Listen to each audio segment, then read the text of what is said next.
The general idea in U-substitution method of integration is to identify the variable or an expression such that when you differentiate it, it cancels out.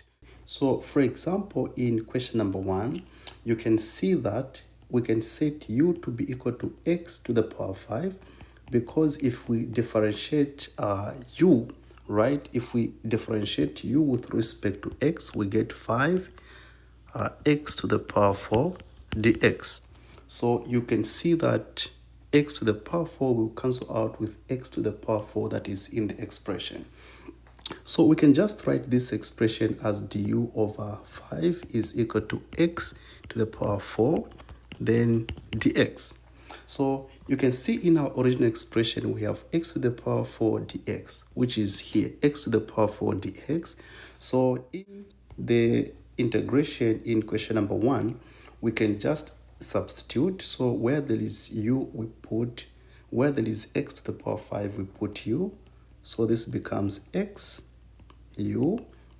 Then we have dx, x to the power 4 dx, which we have said that it is du divided by 5. Okay. Now this is just a very simple integration, guys. So we have 1 over 5 outside, which is constant. Then the integral of cosine is sine u.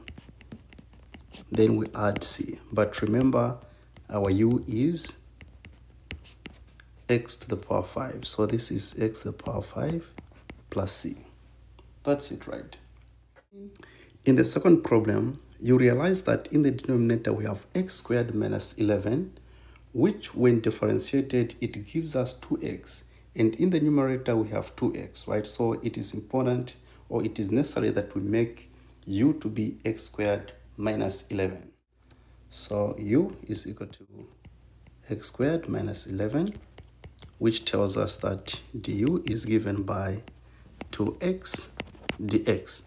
So in this expression where there is 2x dx, we put du. So 2, it becomes the integral of 1 over x squared minus 11 is u. Then 2x dx is du. So this is du. Meaning that we are finding this integral with respect to u. From the integral table, this is just the natural log of the absolute value of u, then plus a constant. But remember, u is this expression, so this is the natural log of the absolute value of x squared minus 11 plus c.